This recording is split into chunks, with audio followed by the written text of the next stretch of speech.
So tell me about Team South Africa here. You mentioned Sheryl Sandberg. She's taken over the museum, the Kirchner Museum where South Africa used to be. It's Davos light for South Africa this year. In previous years, you've trotted out ministers, you've trotted out South African delegates. Has there been much CNN interest in South Africa this year? I think South Africa is here.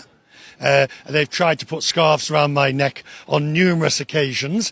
They've tried to interest me in discussing things, but it's not got the same profile as it has in previous years. And that might be economic. They just don't feel they can afford to spend the money to come here and do it. It might arguably be they just don't see the need to do it. But at the end of the day, there's no point in coming here to say, invest in me, if you haven't got the policies worthy of it. Well, 2 years ago, Cyril Ramaphosa came as the delegation leader, and it was a little bit like having Nelson Mandela back here again. Everybody wanted to touch his cloak. Yeah, but it's not like that 2 anymore. years ago.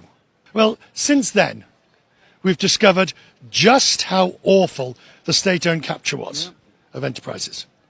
Now, this is one of those few subjects where Pravin Gordhan says, if you think it was bad, I'm telling you it was worse. Now, you tell me how anybody who for the last 5 years, 10 years, has come here and said, South Africa's going really well, we've got everything under control, we've got this, that and the other, suddenly turned around and said, well, actually, the entire economy was hijacked, by the way, and we're terribly sorry to tell you that the losses are in the billions. Well, actually, we really don't know the trillions. And by the way, even if it was bad, it was worse. And we're not even sure we've dealt with it. And so, in order to be taken seriously here again, we really need a big fat broom and some chains and some prison time. Well, how many people have gone to prison so far? Yeah, I'll get back to you on that point. On to other things. I mean, you're a big fan of airlines. You like to travel the world. You do shows from airlines. Mm-hmm. SAA, I don't know if you've ever flown SAA, if you've ever had the joy. Of course, I have an excellent airline. What's your view on the turnaround there? Well, first of all, the idea of causing a business emergency, which basically means they're out of money. Yep. Secondly, the amount of money that the South African government has to put into the airline is a simply staggering amount.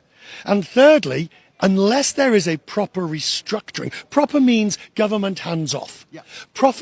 Properly means let an airline person run the airline. But otherwise, you've got to ask the question, why not just shut it down? Or give it to another African airline to run with a tail. No, that's shutting it down. Mm.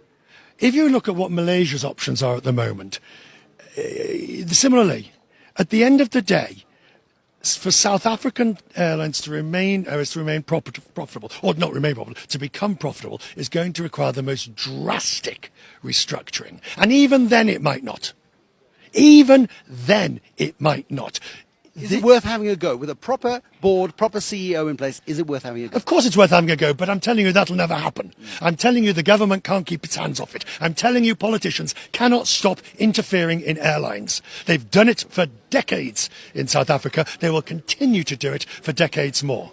Until they hive it off, put it in the private sector, sell it to another airline, or shut it down and let somebody else come in who can run an airline. You're just going to have to accept the government will have to pay money. That's fine if that's what the policy is going to be. If that's what your policy is, that's okay. But please, don't try and pretend you're restructuring when actually all you're doing is moving the check chairs on the Titanic. How does that then go to the credibility of the South African government at a place like this where it can't make those hard decisions? What credibility? I mean, the president, Cyril Ramaphosa, he came in knowing that South Africa's government has minuscule credibility following the Zuma years and the capture of state-owned enterprises. You can't suddenly whitewash it away like you're cleaning a wall. People here, look, don't get me wrong though, the opportunities in South Africa are huge. The potential is enormous. The labour force is fantastic. But you cannot just turn around to people and say, oh, by the way, don't worry about that nasty little business where trillions were siphoned off in a very corrupt environment, of which, by the way, I was a member of the government at the time. I was a member. I see nothing, saw nothing, heard nothing. Richard Quest in Davos, thank you very much.